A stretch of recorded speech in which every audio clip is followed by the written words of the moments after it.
Kita awal informasi pagi ini, pemirsa, seorang copet ketahuan dan ditangkap supporter sepak bola saat pertandingan final kompetisi Liga 1 Indonesia di Bangkalan, Jawa Timur. Ya, beruntung keduanya dengan cepat diamankan oleh pihak kepolisian.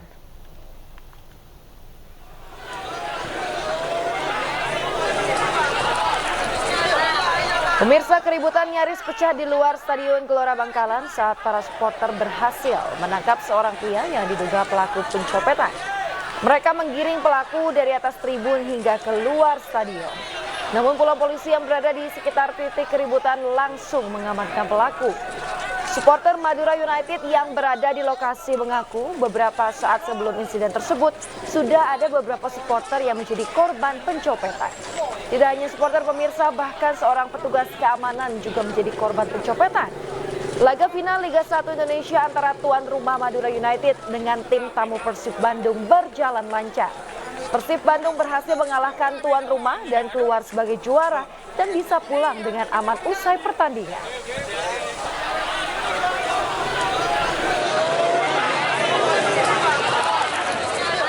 Copet karena banyak rekan-rekan semua supporter ini mengeluh, bahkan salah satu polisi itu kena copet HP-nya. Jadi salah satu supporter dikena dicopet HP-nya, dan juga ada petugas yang saking sibuknya dia lupa sehingga ponselnya itu. Pemirsa, 4 geng motor di Cirebon, Jawa Barat menegaskan 8 terpidana dan 1 tersangka dalam kasus pembunuhan Vina dan Eki bukan bagian dari mereka. Mereka juga menekankan tidak ada perseteruan yang terjadi di antara 4 kelompok tersebut.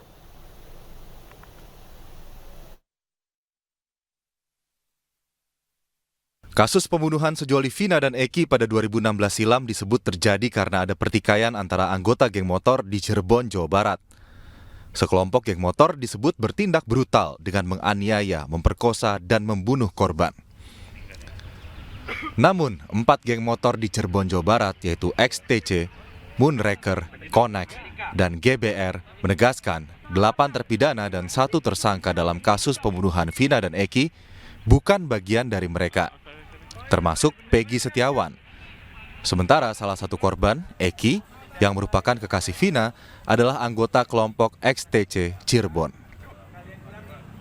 Juga bukan? Kebetulan emang Eki kebetulan anggota XTC Cirebon, kebetulannya beliau almarhum tim 04 Sumber. Sebagai apa Eki itu, Kak? Anggota biasa. Termasuk Vina? Kalau Vina saya kurang tahu juga sih.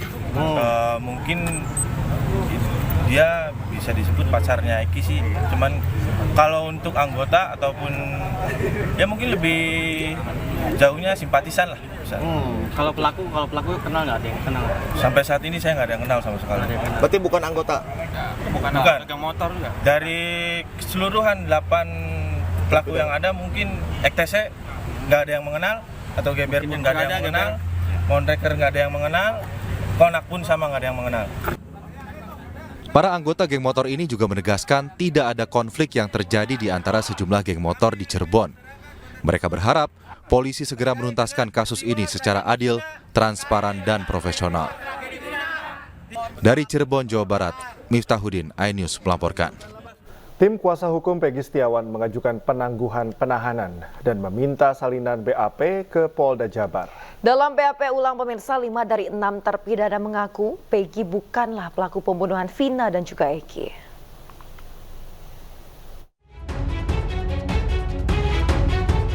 Penangkapan Peggy Setiawan menimbulkan banyak reaksi. Pihak kepolisian memposisikan Peggy sebagai pelaku sekaligus otak pembunuhan Vina dan Eki. Namun sejumlah pihak menilai banyak kejanggalan dalam penetapan Peggy sebagai tersangka. Salah satu kejanggalan adalah ciri-ciri Peggy Setiawan yang jauh berbeda dengan DPO. Sejumlah saksi juga memastikan Peggy berada di Bandung dan bekerja sebagai buruh bangunan saat kejadian pembunuhan Vina dan Eki 27 Agustus 2016. Dalam BAP ulang, 5 dari 6 terpidana juga mengaku Peggy bukanlah pelaku yang dimaksud. Kamis sore kemarin, tim kuasa hukum Peggy Setiawan mendatangi Polda Jabar. Mereka mengajukan penangguhan penanganan Peggy sekaligus meminta salinan BAP para terpidana. Agenda hari ini kita tetap mengajukan penangguhan penahanan kepada pihak kepolisian Ya, serta kita meminta salinan BAP. Nah, yang dua hal ini yang saya sebutkan di belakang itu lagi diproses. Jadi baik penangguhan penahanan maupun salinan BAP itu masih diproses. Ya, di Indonesia ini kita yakini bahwa nama Peggy Setiawan itu bukan satu orang.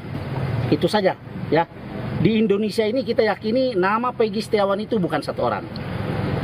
Di Jawa Barat saja mungkin bisa puluhan atau ratusan orang. Dan itu keyakinan kami. Meski banyak kejanggalan, polisi tetap bersikeras menjadikan Peggy sebagai tersangka dan menahan Peggy di Mapolda Jawa Barat. Bahkan 2 DPO lain dihilangkan karena dianggap fiktif. Dari Bandung, Jawa Barat, Muji Prayitno, iNews melaporkan. Untuk mendalami perkembangan kasus pembunuhan Vina, Komisioner Komnas HAM mendatangi Direktorat Reserse Kriminal Umum Polda Jawa Barat untuk memeriksa sejumlah saksi.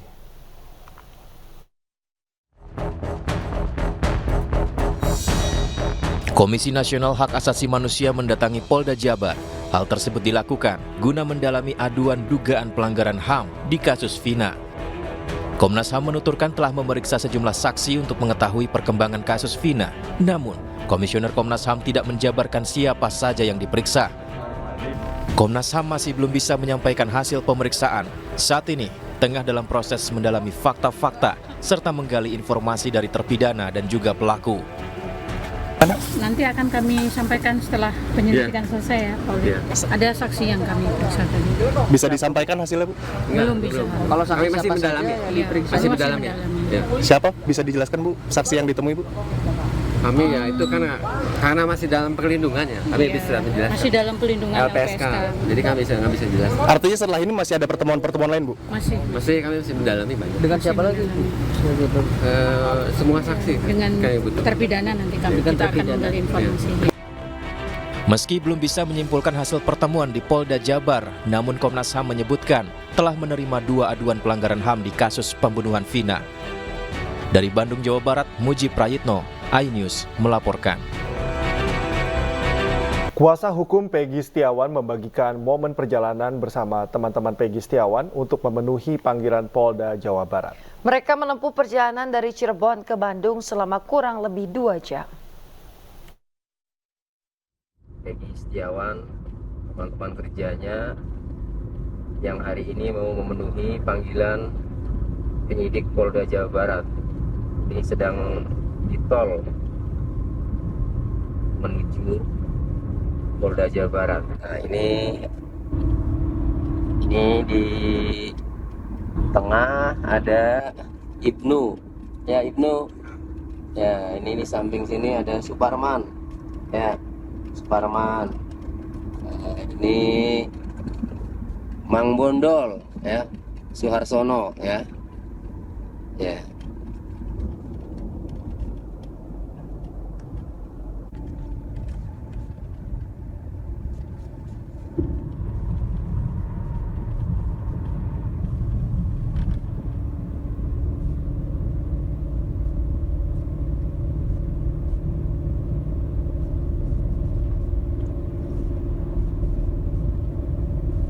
Selain 3 teman Peggy, Ibu Peggy juga datang ke Mapolda Jawa Barat pada Jumat sore. Ibu Peggy datang ditemani oleh kuasa hukumnya.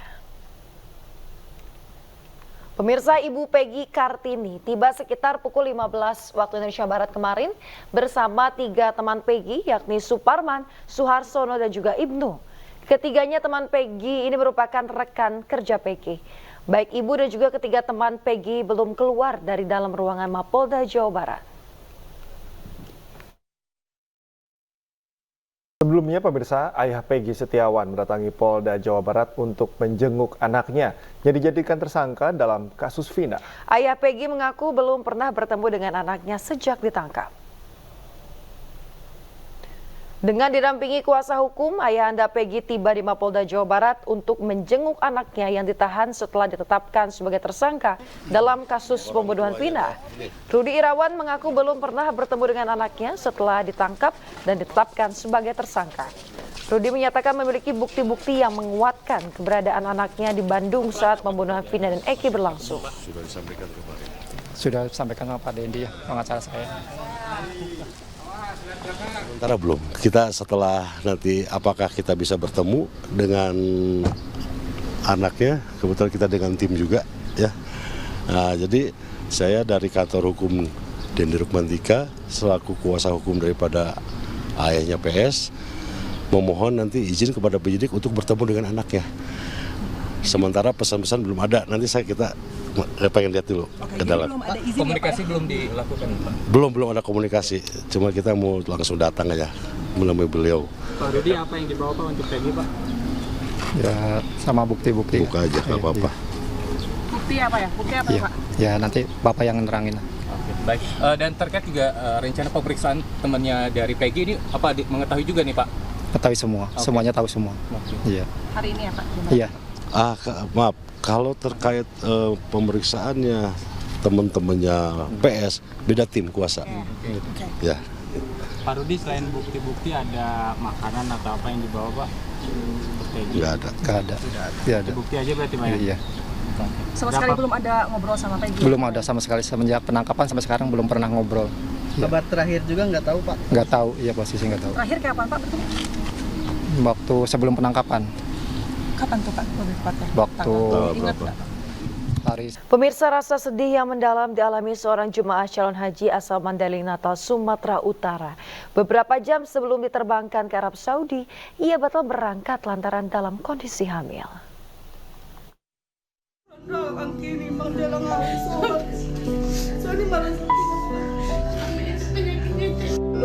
Apa udah aku sehat-sehat ya Allah. Bisa 2 tahun ya kan. Peluk haru keluarga menyambut kedatangan kembali Siti Saleha di rumahnya di Desa Jambur Padang Matinggi, Mandailing Natal, Sumatera Utara. Gimana sih tinggal sendirilah, orang itu udah pada pergi kan jam 2 malam. Siti gagal berangkat ke Tanah Suci untuk menunaikan ibadah haji setelah hasil pemeriksaan kesehatan terakhir. Di asrama Haji Medan dirinya dinyatakan positif hamil 6 minggu. Yang membuat Siti bertambah sedih. Batalnya ia berhaji tahun ini membuat dirinya harus berpisah dengan sang suami yang tetap berangkat ke Tanah Suci. Ibu 4 anak ini tak membayangkan cita-citanya berhaji bersama sang suami yang telah ditunggu selama 12 tahun pupus sudah. Ya seharusnya berangkat berdua, makanya pikiran kita kacau lah gitulah. Udah 12 tahun kita nunggu kan, tinggal berangkat naik pesawat udah gagal. Gara-gara ibu katanya tes kehamilan, hamil ibu kata orang itu. Siti Saleha seharusnya sudah berada di Mekah, Arab Saudi karena tergabung dalam kloter 15 embarkasi Medan yang terbang pada Rabu 29 Mei kemarin. Dari Mandailing Natal, Sumatera Utara, Ahmad Hussein Lubis, iNews melaporkan. Pemirsa, tak memandang profesi dan situasi, seorang disabilitas yang merupakan tukang pijat berhasil berangkat haji di tahun ini. Hasil usaha memijatnya mampu disisihkan untuk menabung haji selama 12 tahun.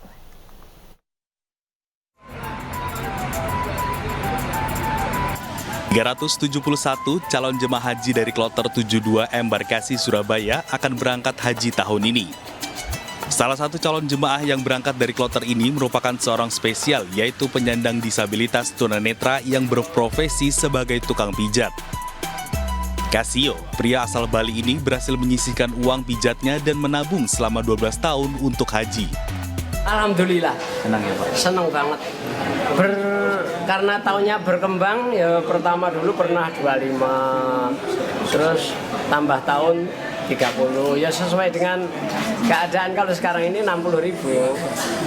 Jadi kalau mijat 5 pasien gitu, yang 1 pasien masuk, yang 4 untuk keluarga, kan udah diniatin gitu jatahnya gitu. Supaya keluarga nggak terlantar gitu. Kakek berusia 70 tahun ini mengalami kebutaan sejak usia 2 tahun karena demam tinggi. Setelah dewasa, Kasio menjadi pemijat dan kini menjadi instruktur pemijat bagi penderita tunanetra lainnya. Dari Surabaya, Yuda Prawira, iNews melaporkan. Pemirsa, musim haji membawa rezeki bagi perajin reparasi tas di Donohudan, Jawa Tengah. Para jemaah calon haji banyak yang memperkuat koper mereka agar kuat dibawa selama menunaikan ibadah di Arab Saudi.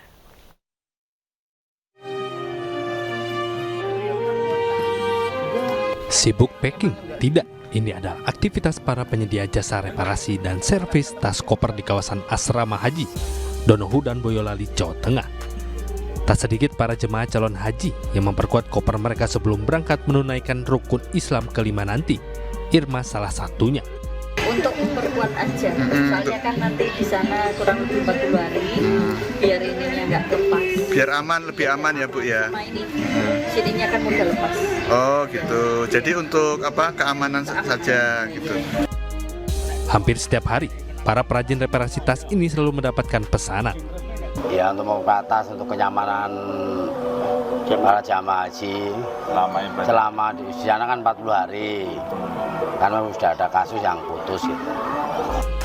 Biaya jasa reparasi tas harga servis dibanderol Rp20.000 per tas. Jika ada penggantian tali dibanderol Rp35.000 per tas. Sedangkan untuk perbaikan koper ringan dapat dibayar seikhlasnya. Namun kalau ada kerusakan atau perbaikan spare part, dikenakan biaya mulai Rp10.000. Adanya penyedia jasa reparasi, servis tas dan koper ini diharapkan memberikan kenyamanan bagi jemaah calon haji dalam melaksanakan ibadah haji 2024. Dari Boyolali, Jawa Tengah, Septiantoro, iNews melaporkan. Pemirsa, menggunakan vaksin meningitis sebelum melakukan keberangkatan ibadah haji maupun umroh tetap menjadi syarat penting saat ini. Hal itu guna mencegah penularan meningitis di Arab Saudi.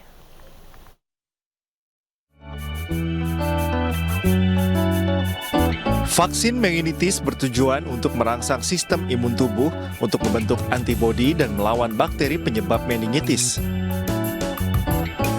Pemerintah telah menetapkan vaksin meningitis sebelum keberangkatan haji maupun umroh untuk melindungi jemaah satu sama lain dan menghindari penyebaran meningitis.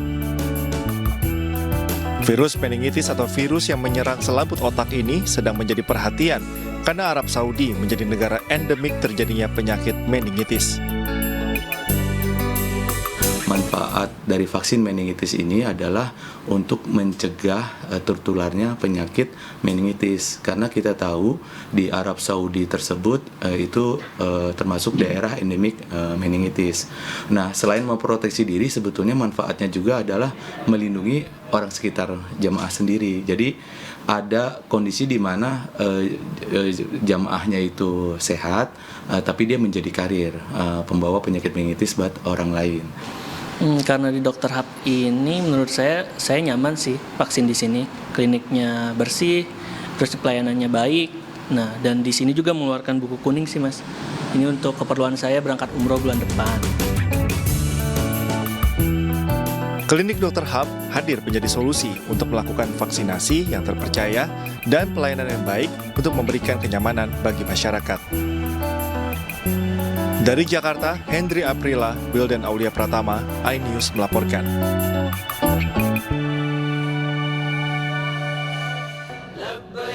Kita ke informasi selanjutnya, pemirsa. Puluhan ribu warga menghadiri perayaan kenaikan Yesus Kristus yang dikemas dalam toleransi antar umat beragama di Kendari, Sulawesi Tenggara. Mereka bersatu atas nama Indonesia mendoakan agar Pilkada serentak 2024 mendatang bisa berjalan dengan lancar dan juga damai.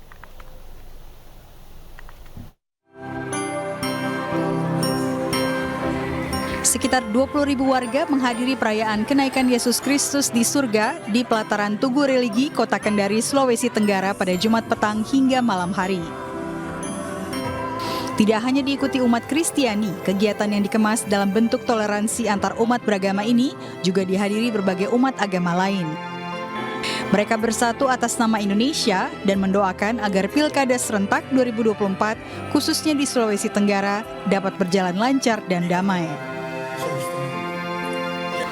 Dalam perayaan ini juga disampaikan apresiasi kepada pemerintah yang telah merubah nomenklatur dari kenaikan Isa Al-Masih menjadi kenaikan Yesus Kristus di surga.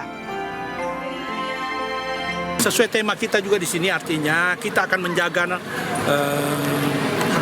kegiatan pilkada serentak yang khususnya di Sulawesi Tenggara kita akan dukung sehingga pelaksanaan pilkada itu berjalan lancar, tertib, aman, dan sukses. Di akhir acara, panitia melepaskan 50 ekor burung merpati sebagai simbol kebebasan dan perdamaian, serta membagikan beragam hadiah menarik kepada masyarakat. Dari Kota Kendari, Sulawesi Tenggara, Febriono Tameng, iNews melaporkan.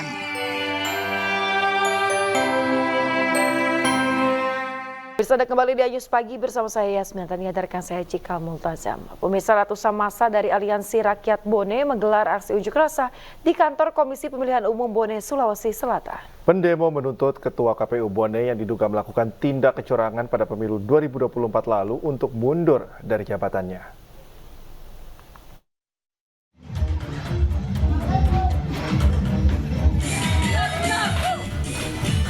Aksi ratusan massa yang tergabung dalam Aliansi Masyarakat Bone menggugat menggelar aksi demo di halaman kantor Komisi Pemilihan Umum KPU Bone Jalan Salak, Kelurahan Macege, Kecamatan Tanete Riatang Barat, Kabupaten Bone. Dalam aksinya, pendemo menuntut Ketua KPU Bone, Yusran Tajudin, untuk mundur dari jabatannya karena diduga melakukan tindak kecurangan di pelaksanaan pemilu 2024 lalu. Ketua KPU Bone diduga meminta salah seorang panitia penyelenggara kecamatan PPK untuk melakukan markup suara pada salah satu calon legislatif. Dugaan tersebut muncul dengan beredarnya di media sosial tangkapan layar percakapan yang diduga antara Ketua KPU Bone dengan salah seorang anggota PPK.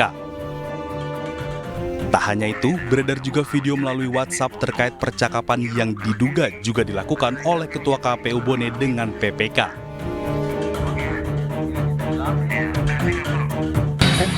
Dimulai aksi ini di 30 Mei 2024 sampai 13.00 sampai dipecatnya Yusran Ketua KPU Bone. Jadi itu yang menjadi tuntutan utama, Kak Dik? Kenapa? Itu yang menjadi tuntutan utama? Itu yang menjadi tuntutan utama. Dipecat Yusran Ketua KPU Bone sebagai Ketua KPU Bone. Dalam aksinya di kantor KPU Bone, ratusan pendemo ini juga membuka spanduk-spanduk yang terpasang, lalu membakarnya. Selain itu, pendemo juga menyegel dan mencoret kantor KPU. Dari Kabupaten Bone, Sulawesi Selatan, Bulan Sri Indra Maya, iNews melaporkan. Pemirsa, puluhan sopir Trans Jabodetabek Perum Damri menggelar aksi unjuk rasa di depan Gedung Dinas Tenaga Kerja Provinsi DKI Jakarta. Mereka mengadukan nasibnya terkait pemotongan uang makan yang terjadi sejak bulan Maret lalu.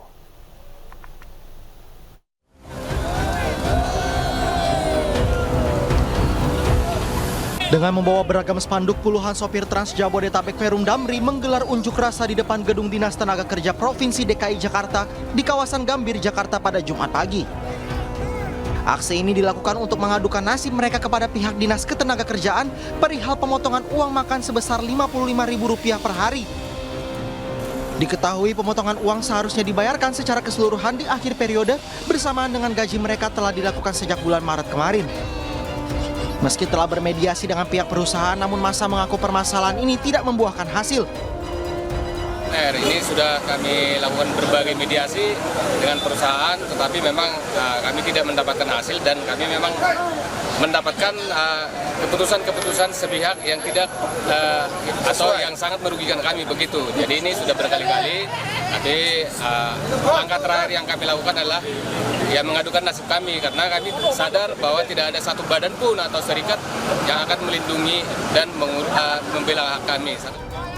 Selain permasalahan pemotongan uang makan, mereka juga mendesak Dinas Ketenagakerjaan DKI bisa melakukan mediasi terkait pembayaran upah di bawah UMR. Dari Jakarta, Rani Sanjaya, iNews melaporkan.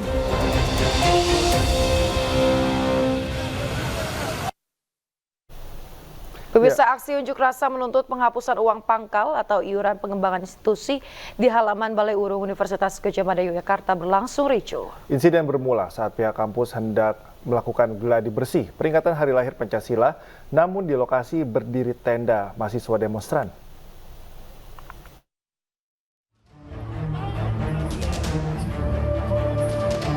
Kericuhan yang melibatkan mahasiswa dan petugas keamanan kampus terjadi di halaman Balairung Universitas Gadjah Mada, Yogyakarta, Jumat petang. Mahasiswa yang sejak beberapa hari terakhir bertahan dan mendirikan tenda di halaman Balairung dianggap mengganggu jalannya prosesi gladi bersih upacara Hari Lahir Pancasila. Akibatnya, petugas terpaksa membongkar tenda-tenda mahasiswa serta membubarkan aksi. Dalam aksinya, mahasiswa menolak kenaikan uang kuliah tunggal atau UKT Namun setelah pemerintah membatalkan kenaikan UKT, mahasiswa tetap bertahan dan menuntut penghapusan iuran pengembangan institusi yang dibebankan ke mahasiswa baru. Upaya dialog sempat dilakukan dengan Rektor UGM, namun hasilnya dinilai belum memuaskan demonstran. Universitas Gadjah Mada untuk membatalkan skema uang pangkal, baik itu SSPU, IP, atau yang lainnya. Sepakat ya teman-teman? Di semua jenjang UKT. Sepakat? Jadi saya sangat mengapresiasi gerakan yang kalian lakukan. Artinya ada sesuatu yang kita perjuangkan. Sebelumnya, Universitas Gadjah Mada Yogyakarta menetapkan iuran pengembangan institusi atau IP sebesar Rp30 juta untuk mahasiswa rumpun eksakta dan Rp20 juta untuk non-eksakta. Dari Sleman, Yogyakarta, Heru Trijoko, iNews melaporkan. Kehabisan nomor antrean, mak-mak memarahi petugas piket di RSUD Tengku Mansur, Tanjung Balai, Sumatera Utara. Ia emosi karena kuota pasien di polisi mata dibatasi hingga tak bisa berobat.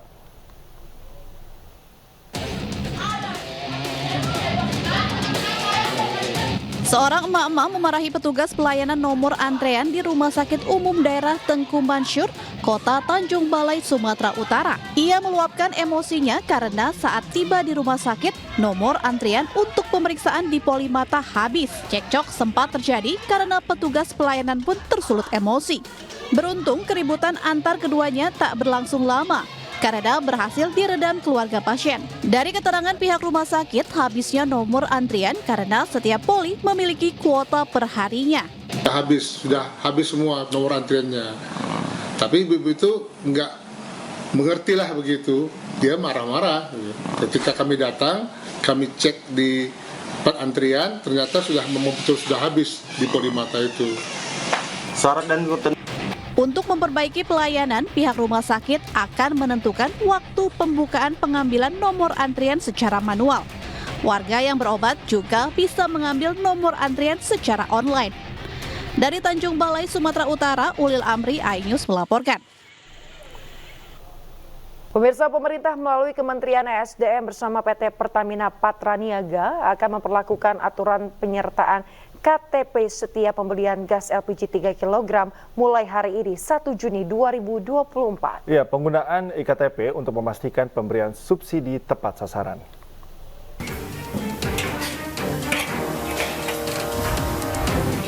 Pertamina Patraniaga telah mensosialisasikan penggunaan pembelian identitas atau KTP saat membeli tabung gas 3 kg ke semua desa di Majalengka, Jawa Barat. Bertanggal 1 Juni, semua transaksi pembelian LPG 3 kg pun wajib menggunakan KTP. Kebijakan ini dinilai sebagai cara efektif memastikan subsidi gas melon merata dan tepat sasaran. Seluruh agen distribusi akan melakukan pendataan konsumen yang melakukan pembelian gas LPG 3 kg dalam aplikasi Merchant Application atau MAP. Setiap masyarakat yang mau membeli LPG 3 kg di pangkalan resmi Pertamina itu wajib menunjukkan KTP. Nah, jadi maksudnya itu biar supaya subsidi yang diberikan sama pemerintah tepat sasaran, benar-benar digunakan oleh masyarakat yang berhak menerima subsidi. Sementara di Kebayoran, Jakarta, salah satu agen gas membenarkan edaran pembelian gas menggunakan KTP, di mana setiap pembeli harus menyertakan KTP untuk pembelian gas melon seharga Rp16.000 per tabung. Kalau saya sudah berjalan, udah saya tarikin dulu KTP-nya sesuai dengan pembeliannya gitu. Jadi setiap orang mau beli pelanggan saya ambilin dulu KTP-nya. Iya, fotokopi KTP-nya. Kebijakan ini diharapkan dapat menguntungkan masyarakat kecil sebagai konsumen. Dari Majalengka, Jawa Barat dan Jakarta, Tim Liputan iNews melaporkan. Pemirsa, tabungan perumahan rakyat atau Tapera tengah menjadi polemik. Ya, Komisioner Badan Penyelenggaraan Tabungan Perumahan Rakyat BP Tapera, Heru Pudio, mengatakan kesenjangan kepemilikan rumah sangat tinggi sehingga masyarakat harus dilibatkan.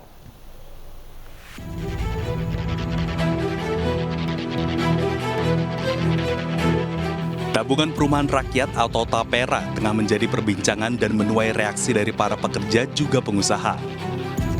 Terkait hal tersebut, Komisioner BP TAPERA Heru Pudyo Nugroho menyebut pembiayaan perumahan dari pemerintah dengan skema subsidi dan fasilitas pembiayaan lainnya hanya dapat menyediakan kurang lebih 250.000 rumah. Sementara itu, pertumbuhan permintaan rumah mencapai 700 hingga 800.000 rumah tangga setiap tahunnya. Menurut Heru, TAPERA dibuat untuk melibatkan masyarakat untuk pemenuhan kebutuhan rumah yang tinggi.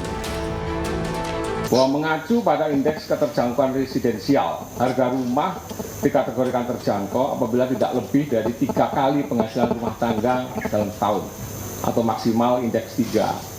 Kondisi saat ini pada 12 provinsi di Indonesia, ini data ya, masyarakat masih sangat sulit untuk menjangkau kepemilikan hunian dengan harga yang terjangkau dengan kemampuan penghasilan mereka, bahkan di beberapa provinsi yang populasinya tinggi seperti di Jawa dan Bali, angka keterjangkauan residensialnya sudah di atas 5 atau sangat tidak terjangkau.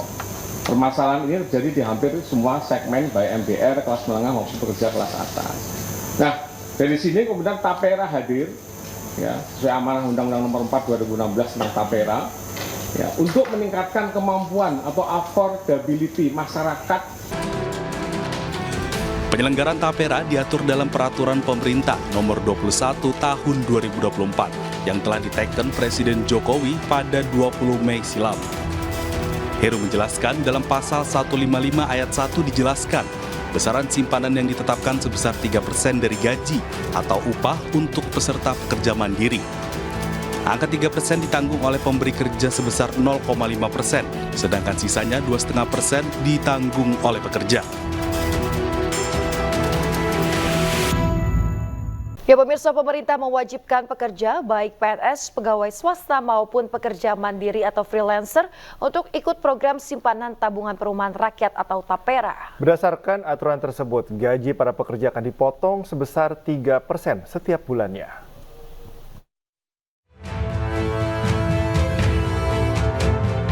Masyarakat Indonesia belakangan ini dihebohkan dengan aturan pemotongan gaji untuk simpanan TAPERA atau tabungan perumahan rakyat. Potongan simpanan TAPERA tercantum dalam Peraturan Pemerintah atau PP Nomor 21 Tahun 2024 tentang perubahan atas PP Nomor 25 Tahun 2020 tentang penyelenggaraan TAPERA. Tujuan simpanan TAPERA adalah untuk membantu pembiayaan perumahan bagi para pekerja.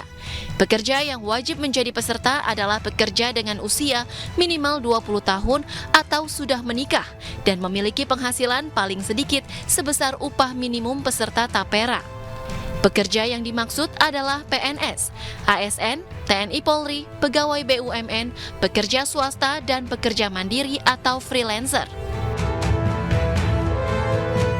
Besaran simpanan TAPERA ditetapkan sebesar 3% dari gaji.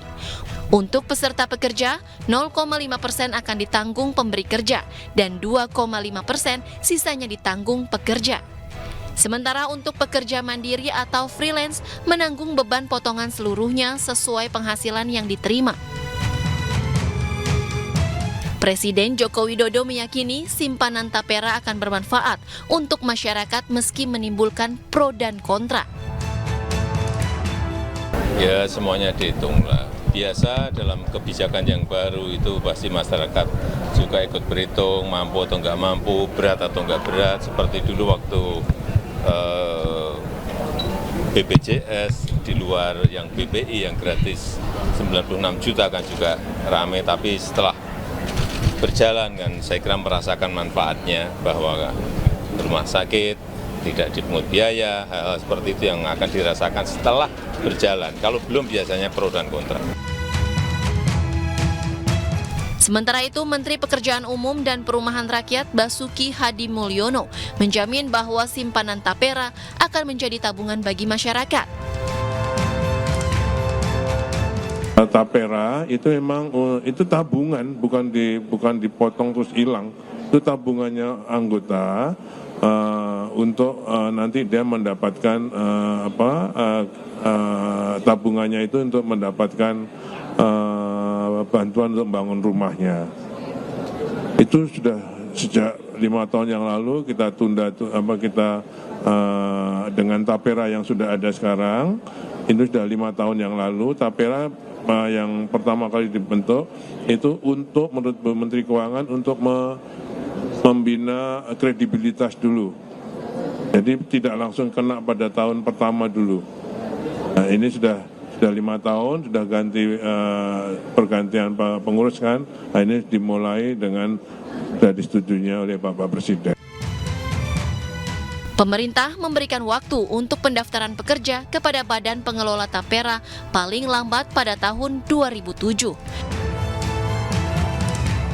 Tim Liputan iNews melaporkan. Pemirsa, kebijakan pemotongan gaji untuk simpanan tabungan perumahan rakyat dinilai cukup memberatkan bagi pekerja swasta dan juga bahkan pekerja mandiri atau freelancer. Ya, apalagi kebijakan tersebut dilakukan tanpa sosialisasi terlebih dahulu dari pemerintah. Kebijakan PP 21 itu memang jujur membebani masyarakat ya, sangat bagi masyarakat. Karena di dalam PP 21 itu tidak saja mengatur bagi mereka yang bekerja di perusahaan itu karyawan tetap ya, tetapi juga mengatur yang mandiri atau dalam kategori freelance. Nah, itu yang menurut saya agak memberatkan itu. Kalau yang kategori karyawan itu yang di bawah perusahaan itu kan ada tanggung jawab perusahaan kan, karena di situ ada 0,25 lah atau berapa gitu, dari 3%. Misalnya kalau UMP Jakarta ini 5 juta, berarti dia harus membayar 150.000. 150.000 itu berarti yang karyawannya membayar 125.000, sementara yang 25.000 ditanggung oleh perusahaan. Nah, cuman ini kan perusahaannya jadi berat juga. Kalau karyawannya sampai 1.000 misalnya nanggung seperti itu, apakah itu akan efektif aturan itu? Kemudian bagi karyawan mandiri yang freelance yang berat sekali harus menanggung sendiri tanpa ada keringanan-keringanan. Nah, kalau ini berlanjut tentu kemudian berat bagi kategori terkait dengan tumpang tindihnya aturan sebelumnya, karena kita ada jam sostek ya atau BPJS ketenaga kerjaan. Nah, itu kita juga dapat potongan kan, Pak? Nah, itu kan ada potongannya, apalagi mereka yang ngambil untuk renovasi rumah, untuk dapat rumah juga KPR, yang sudah punya KPR gimana? Apakah termasuk dia harus juga wajib di situ juga gitu, harus membayar. Ini kan sesuatu yang menurut saya juga agak rumit gitu ya, dimana kemudian nggak mungkin seorang karyawan dibebani dua kewajiban itu, sementara ada kewajiban yang lain seperti BPJS gitu. Yang ya ketika saya melihat ini Mas, ini jadi tidak populer menjadi pro kontra karena apa? Karena ini tanpa sosialisasi dulu. Jadi ujuk-ujuk itu langsung diterapkan gitu ya, Pak ya. Diterapkan gitu. Jadi masyarakat kaget kan gitu, karena apa? Karena selama ini berlaku bagi ASN memang yang 2020 atau diterapkan sejak 2021 itu. Itu maklumi karena ASN itu sifatnya gajinya tetap gitu lah, artinya memang rutin. Nah, pertanyaannya bagi mereka yang mandiri ini bagaimana mau rutinnya itu gitu kan sesuatu yang ini menurut saya rumit sekali gitu. Pemirsa, aturan program simpanan tabungan perumahan rakyat atau Tapera menuai pro dan kontra di kalangan pekerja. Sebagian pekerja keberatan karena gajinya harus dipotong 3%, namun sebagian setuju untuk tabungan masa depan. Tapi ini kan peraturan pemerintah baru, jadi kita mau nggak mau, walaupun gaji nggak naik juga tetap harus terima sih. Menurut saya itu harusnya opsional aja ya, kan orang juga sekarang dengan biaya yang makin tinggi, terus ada wacana juga katanya biaya listrik mau naik juga, itu opsional lah. Kalau menurut saya sih, kalau buat pribadi saya setuju ya, karena itu membantu buat kaum muda seperti saya yang pengen punya rumah ya. Cuman ya kembali lagi ke masing-masing, mungkin ada yang nggak setuju juga karena mungkin mereka sudah kecukupan punya rumah atau ada warisan dari orang tua gitu. Mungkin 50-50 ya, 50-50 gitu ya. Mungkin di satu sisi bagus gitu, kayak jadi biar konsumerisme pekerja-pekerja sekarang tuh jadi kayak dipaksa buat nabung gitu. Tapi di satu sisi juga mungkin udah ada yang punya rumah dan punya kebutuhan yang lebih mendesak lain gitu, atau misalkan masih kontrak atau masih ngekos, jadi kan bisa untuk beli yang lain gitu. Kita ke informasi berikutnya, pemirsa. Direktorat Jenderal Perkeretaapian DJKA Kementerian Perhubungan mencabut tarif promo dan juga menerapkan tarif normal LRT Jabodetabek mulai hari ini 1 Juni 2024. Tarif LRT Jabodetabek sebesar Rp5.000 per 1 km pertama sesuai keputusan Menteri Perhubungan.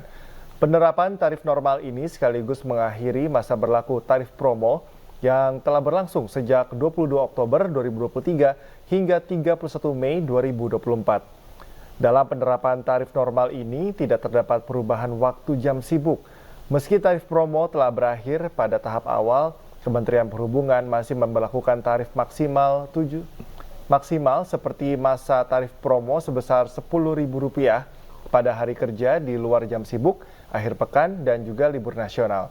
Sedangkan tarif maksimal pada hari kerja di jam sibuk sebesar Rp20.000.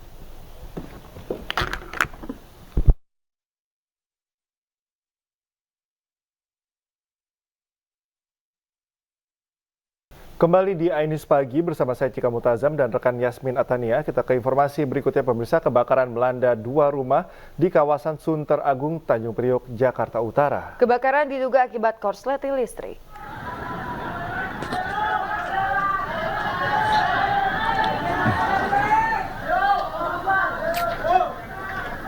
Pemirsa, kebakaran terjadi di Jalan Ancol Selatan, Kelurahan Sunter Agung, Kecamatan Tanjung Priok, Jakarta Utara. Kobaran api menghanguskan 2 bangunan rumah di tengah pemukiman padat penduduk. Sempitnya akses menuju lokasi menyulitkan proses pemadaman. Petugas pemadam kebakaran berjuang memadamkan api agar tidak merambat ke bangunan lainnya. 18 mobil pemadam kebakaran dan 90 personil diterjunkan ke lokasi untuk memadamkan api. Kebakaran diduga akibat korsleting listrik dari salah satu rumah. Tidak ada korban jiwa dalam peristiwa ini, namun kerugian ditaksir mencapai ratusan juta rupiah.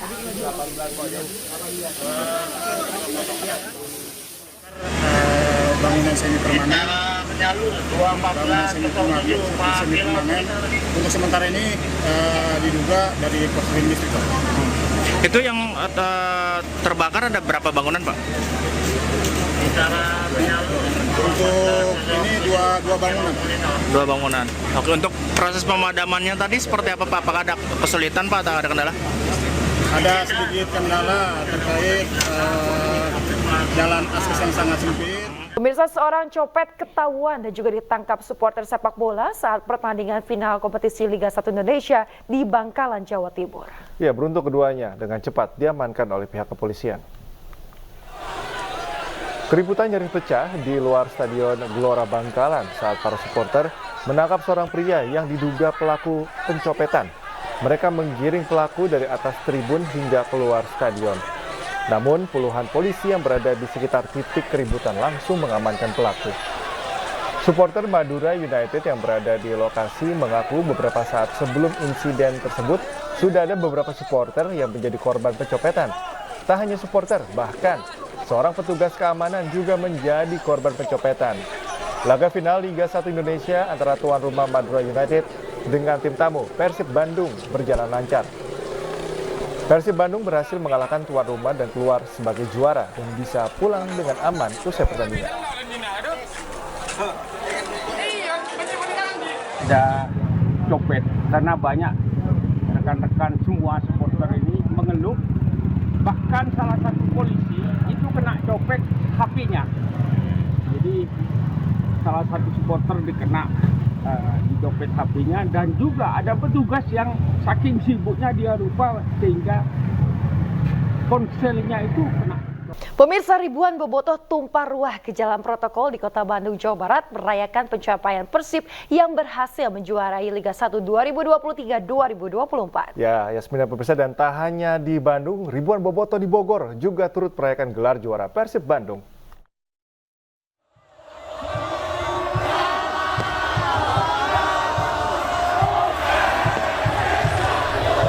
Inilah suasana konvoi para bobotoh di sejumlah jalan di Kota Bandung pada Jumat malam pasca Persib berhasil menjuarai Liga 1.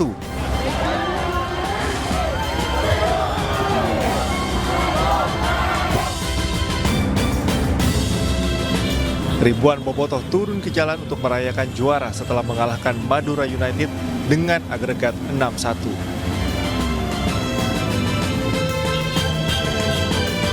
Di Jalan Dago, Kota Bandung, Bobotoh sempat menyalakan suar api di tengah jalan hingga menimbulkan kemacetan yang cukup parah. Selain di kawasan ini, kawasan Jalan Merdeka juga dipenuhi para bobotoh yang merayakan kemenangan Persib Bandung. Bersyukur banget buat Persib juara sekarang. Udah 10 tahun udah juara lagi, terus awal musim kan Persib di bawah tuh, sekarang udah juara lagi, bisa naik ke atas sama Bojan. Good banget pokoknya Bojan. Rencananya para bobotoh kembali menggelar konvoi pada hari Sabtu untuk mengawal datangnya pemain Persib ke Kota Bandung.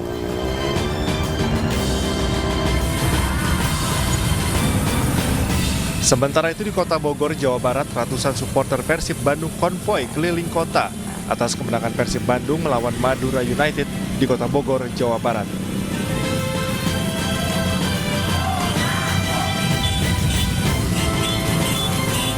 Para bobotoh tumpah ruah ke jalan, memadati sejumlah ruas jalan, mulai dari Jalan Juanda, Jalan Sudirman, hingga Jalan Pemuda.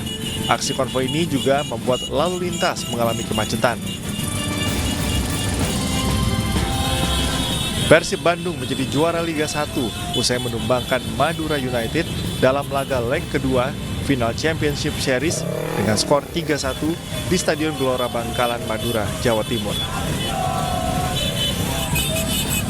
Dari Bandung dan Bogor, Jawa Barat, Ervan David, Andi Firmansyah, iNews melaporkan.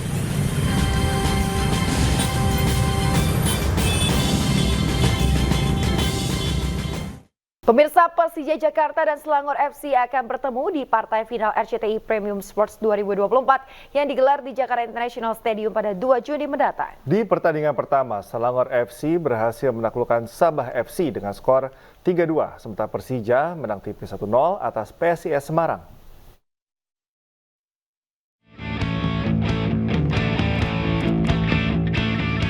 RCTI Premium Sport 2024 sukses digelar di Jakarta International Stadium. Ribuan penonton menyaksikan langsung laga antara Selangor FC versus Sabah FC dan Persija Jakarta melawan PSIS Semarang. Match pertama yang mempertemukan Selangor FC dan Sabah FC berlangsung tegang. Kedua kesebelasan asal Malaysia ini bermain menyerang. Meski akhirnya Sabah FC mengakui keunggulan Selangor FC dengan skor 3-2. Sementara pada match kedua pun tak kalah menegangkan, di mana Persija Jakarta bertemu PSIS Semarang. Macan Kemayoran dapat mencengkram pertahanan dan membobol gawang PSIS Semarang di menit ke-22. Dan hingga akhir laga, Persija Jakarta unggul 1-0 dari PSIS Semarang. Atas kemenangan ini, Selangor FC akan menantang Persija Jakarta di partai final pada 2 Juni 2024 mendatang di Jakarta International Stadium. Nanti ke depan ada beberapa, kita coba negara Asia Tenggara, kan Asia Tenggara ini ada Vietnam yang kuat, ada Thailand yang kuat, nanti kita perluas, kemudian nanti seperti rencana kami di bulan Juli ada kesebelasan dari Eropa yang akan kita undang. Selain keseruan para penonton pertandingan, penonton juga dihibur dengan penampilan dari JKT48 dan pendangdut Happy Asmara. Dari Jakarta, Yasmin Atania, Sutrisno, iNews melaporkan.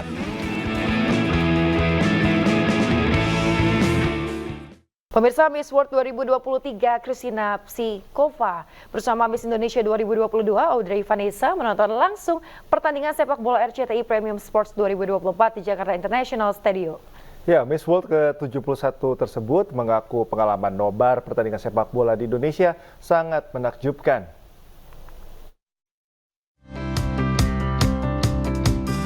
RCTI Premium Sport 2024 yang digelar di Jakarta International Stadium menjadi pengalaman sangat mengesankan bagi Miss World 2023 Christina Psikova. Momen menonton pertandingan antara Persija Jakarta dan PSIS Semarang juga diakui Christina Psikova sebagai pengalaman yang luar biasa. I'm a football fan. Sometimes I go watch some matches I did in the past, like the World Cups. And to be here in Indonesia, that was something new and something incredible because the stadium is huge and we had the best time with Audrey. Keren banget sih, karena to be honest, ini pertama kali aku nonton football match. So it's a very new experience and fun experience. Jadi mungkin habis ini aku bakal jadi penggemar sepak bola. Hasil matchday pertama, Persija dan Selangor FC akan bertemu di partai final 2 Juni mendatang, disiarkan langsung di RCTI. Tim Liputan iNews melaporkan. Ya pemirsa, Indonesia terus mematangkan persiapan putaran kedua kualifikasi Piala Dunia 2026 zona Asia. Dalam sesi kali ini, Kelvin Verdong hadir mengikuti sesi latihan bersama skuad Garuda.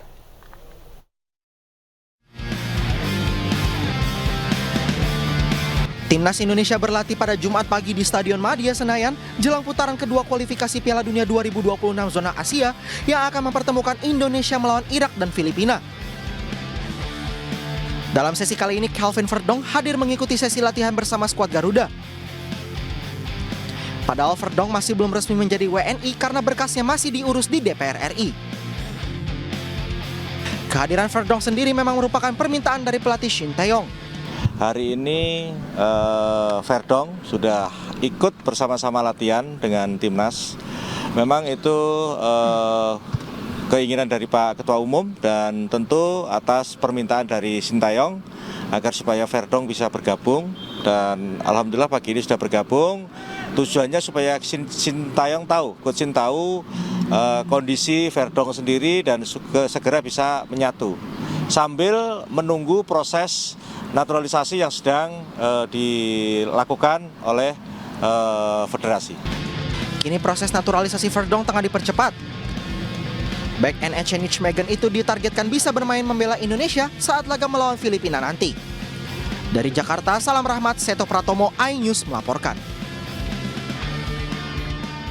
Kini kita ke informasi kuliner. Ada kabar gembira nih bagi Anda pecinta mie khas Jepang yang tinggal di wilayah Depok, Jawa Barat. Oh, dari Jepang ke Depok, lumayan beruntung banget orang-orang Depok ini karena salah satu kedai ramen populer membuka cabang baru dan siap memanjakan lidah Anda. Selain rasanya nikmat, harganya juga relatif terjangkau.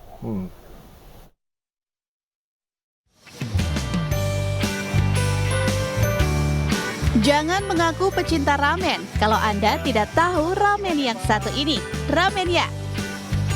Kedai ramen populer ini baru saja membuka cabang baru di Depok Town Square, sekaligus menjadi cabang Ramenya ke-91 di Indonesia. Resto ini menyajikan mie khas Jepang yang kaya cita rasa dengan menu pilihan seperti legendary chicken ramen, karage ramen, beef ramen, volcano ramen, chicken miso ramen, dan dry ramen. Mie tipis ini direndam dengan kaldu yang kental, ditambah topping ayam, daging sapi, hingga udang. Ada juga berbagai hidangan nasi dan cemilan yang tak kalah nikmat.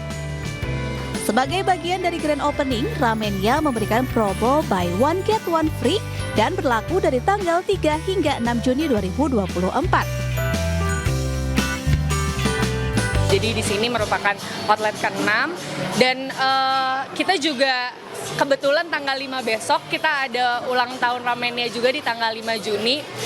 Nantinya juga kita bakal ada promo-promo menarik juga ya di luar promo di Detos ini, karena kalau di Detos ini ada promo buy one get one di tanggal 3 Juni besok gitu. Nah, mulai dari hari Senin besok. Nah, untuk ulang tahun yang 5 Juni ini mungkin di bulan depan kita bakal ada promo upgrade free upgrade king size. Jangan khawatir, meskipun bercita rasa tinggi, harga menu-menu di Ramenya ini masih terjangkau dan telah bersertifikat halal. Ramenya juga berencana akan membuka cabang di kota-kota besar lainnya. Dari Depok, Jawa Barat, Nata Arman, Tri Julianti, iNews melaporkan.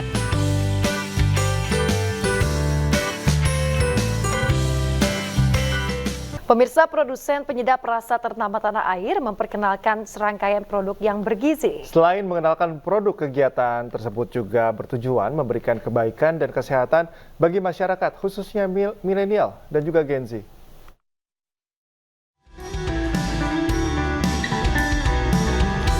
Sasa Sambal sebagai bagian dari PT Sasa Inti, merek sambal ternama di Indonesia, menutup serangkaian acara Sasa Goes to Cafe di Chow Chow Cafe Jakarta Kamis malam. Sasa Goes to Cafe bertujuan memperkenalkan serangkaian produk Sasa yang memberikan kebaikan dan kesehatan bagi masyarakat, khususnya milenial dan Gen Z. Kegiatan Salsa Goes to Cafe ini melanjutkan acara setelah launching di kota Casablanca. Bertepatan dengan momen keceriaan ini, Salsa memperkenalkan kampanye Saus Tengkulak.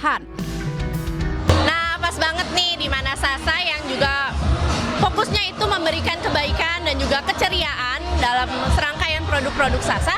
Salsa ingin memperkenalkan dan lebih dekat lagi dengan kaum anak-anak muda dan juga kaum milenial serta Gen Z yang kita suka berbagi kebahagiaan lah ya, supaya orang juga mengenal salah satu produk kita, mulai dari tepung bumbu, terus juga ada MSG dan juga kita juga ada Salsa sambal. Kedepannya, Salsa Goes to Cafe akan hadir lebih sering ke kafe-kafe yang ada di Pulau Jawa dan Bali. Dari Jakarta, Rizky Iqbal, iNews melaporkan. Pemirsa, mendorong kreativitas perempuan Indonesia, sebuah produk kecantikan tanah air bersama Kemenparekraf RI memberikan penghargaan kepada 20 UMKM perempuan Indonesia terbaik.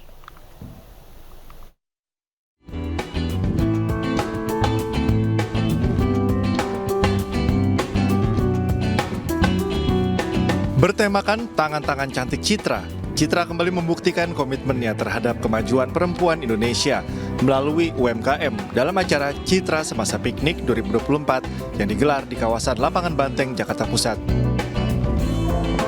Dengan menggandeng Semasa serta Kemenparekraf RI, Citra bersama Menteri Pariwisata dan Ekonomi Kreatif Sandiaga Uno dalam kesempatan kali ini memberikan penghargaan secara langsung kepada 20 UMKM perempuan Indonesia terbaik. Dalam kesempatan yang sama, Citra juga meluncurkan Citra Limited Edition yang bekerja sama dengan 3 ilustrator terpilih yang hasil karyanya ditampilkan di kemasan produk Citra. Teman-teman, hari ini Citra menghadirkan acara bernama Citra Semasa Piknik, di mana di sini menghadirkan UMKM, terutama UMKM perempuan, gitu, untuk menunjukkan hasil karyanya, untuk menampilkan semua kreativitasnya, dan ini bagian dari program besar Citra yang bertajuk Tangan-Tangan Cantik Citra. Citra kolaborasinya berhasil tembus top 10 event yang dipilih dan kolaborasi oleh Kementerian Pariwisata dan Ekonomi Kreatif. Ada lebih dari 3.000 event besar, yang menengah dan besar yang kita bantu operasi dan menyumbang sekitar 160 triliun rupiah. Dalam kegiatan ini, Citra juga menghadirkan berbagai aktivitas seperti booth yang dilengkapi dengan berbagai kegiatan kreatif dan ragam inspirasi untuk mendorong kreativitas perempuan di Galeri Cantik Citra. Dari Jakarta, Indra Setiabudi, Abdul Roshid, iNews melaporkan. Pemirsa, meski serangan darat dan udara Israel terus menggempur Gaza, namun sejumlah dokter asal Indonesia tetap bertahan. Beberapa dirotasi agar dapat melayani kebutuhan warga di tengah perang. Tadi sama luka ya? Luka masih di depan. Memasuki 8 bulan operasi militer Israel, tim relawan Indonesia meneruskan pengiriman bantuan kemanusiaan ke Gaza. Aktivitas lain yang dilakukan tim relawan adalah membantu rotasi atau perputaran tugas tim medis Indonesia. Dalam hal ini, tim medis Mercy yang selesai bertugas di Gaza. Ada 4 orang anggota tim medis Mercy yang keluar dari Gaza, yaitu 1 perawat bidan untuk persalinan, 1 perawat umum, dan 2 dokter bedah. Pada hari Jumat, mereka digantikan oleh 1 dokter umum, 1 dokter anestesi, dan 1 dokter bedah umum. WHO membatasi masa tugas tim medis internasional maksimal 2 pekan untuk selanjutnya dilakukan rotasi serta pemulihan di Yordania. Di bawah koordinasi WHO, tim medis yang bertugas antara lain berasal dari Inggris, MSF, Medical Sans Frontières Prancis, Mercy Malaysia, Mercy Indonesia, Palang Merah Internasional ICRC, dan PCRF atau Palestine Children Relief Fund dari Yordania. Hati-hati.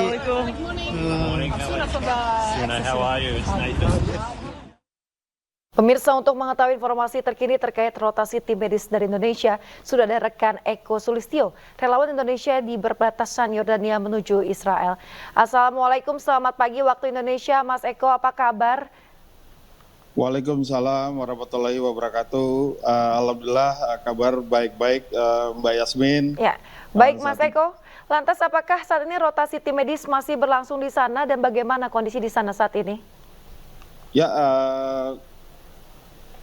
rotasi yang dilakukan oleh WHO dalam hal ini kepada tim medis internasional yang bertugas masih terus berlangsung. Jadi walaupun kondisi Gaza seperti kita ketahui dari berita-berita yang tersebar, bombardir terus dilakukan oleh pihak Zionis Israel kepada warga Gaza Palestina, tapi tim dokter internasional tetap melakukan tugasnya di misi kemanusiaan di Gaza, walaupun seperti kita ketahui pula rumah sakit itu sudah porak-poranda, apalagi di daerah Rafah dan di Gaza City, begitu Mbak Yasmin.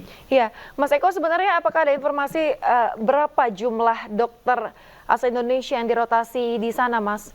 Dan total keseluruhan dokter di sana ada berapa, Mas? Kalau informasi total memang kami tidak banyak ketahui ya, karena memang hal ini dipegang sepenuhnya oleh pihak WHO dan kami hanya membantu proses di pintu perbatasan bersama KBRI Amman Jordania, karena ada beberapa warga negara Indonesia yang sama-sama melakukan aktivitas kemanusiaan di Gaza Palestina di beberapa rumah sakit yang ditempatkan oleh WHO dalam hal ini yang mengkoordinir, Mbak Yasmin. Oke, baik. Lantas Mas Eko, ini ada di mana saja mereka akan dirotasi, wilayah-wilayah mana saja? Nah, kalau wilayahnya memang di daerah Gaza itu yang tinggal warga masyarakat Gaza itu hanya ada di daerah Al-Mawasi, Khan Yunis. Jadi warga Gaza saat ini sudah terkumpul semua di daerah Al-Mawasi. Jadi rumah sakit atau klinik-klinik kesehatan yang ada tinggal di daerah situ saja. Yang selanjutnya apabila tim kesehatan internasional masuk ke dalam Gaza, itu akan di plotting areanya oleh pihak WHO, begitu yang saya ketahui, Mbak Yasmin.